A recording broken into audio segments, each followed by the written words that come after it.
How do you know if your elderly parent can still make safe financial decisions? Hi, welcome to our next video at agingparents.com. I'm a psychologist and my name is Dr. Mikol Davis. Hi, and I'm Carolyn Rosenblatt, registered nurse, attorney, and mediator.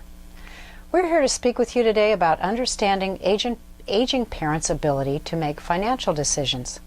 This is a complicated area. It certainly is. We're only going to touch on it in this video, but we hope you will want to learn more as you discover what is involved. Okay, so we may be used to an elderly parent handling his finances without our participation at all.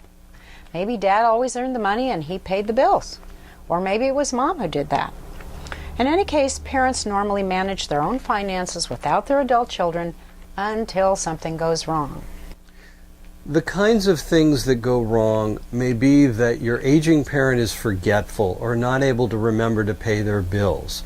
When the electricity is cut off, you realize something has gone wrong. Right. Or your elderly parent is taken advantage of by a scammer or gets their identity stolen, or this creates an amazing mess. And the things that go wrong can be devastating, and often the burden winds up on us, the adult kids. Right. So once you find out that your elderly parent needs help handling finances, it puts a burden on you to do something.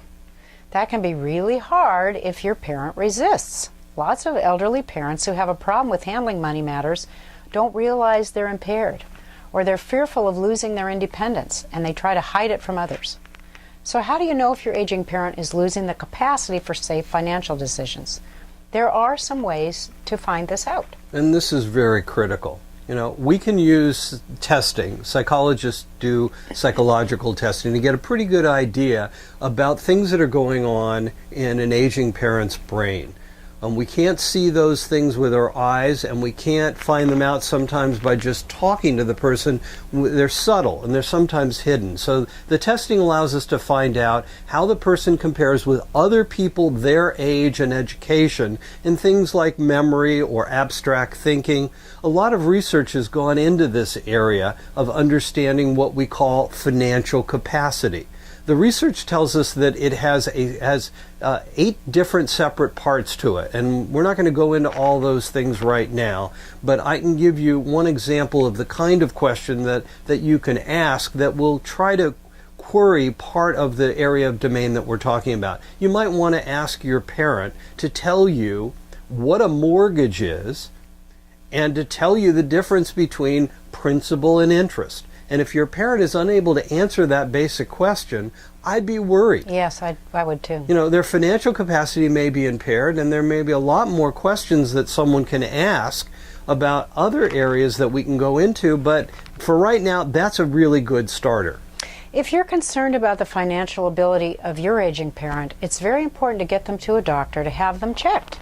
The best place to start is with a neurologist if you can, if there's one in your area. The family doctor may not do a thorough enough workup in, 10 minutes to know if your parent has financial capacity or not. If you are worried about your parent making financial decisions that are unsafe, you can learn a lot more on this subject than we can provide in this very short video. We look forward to helping you. We'll see you then. Bye-bye.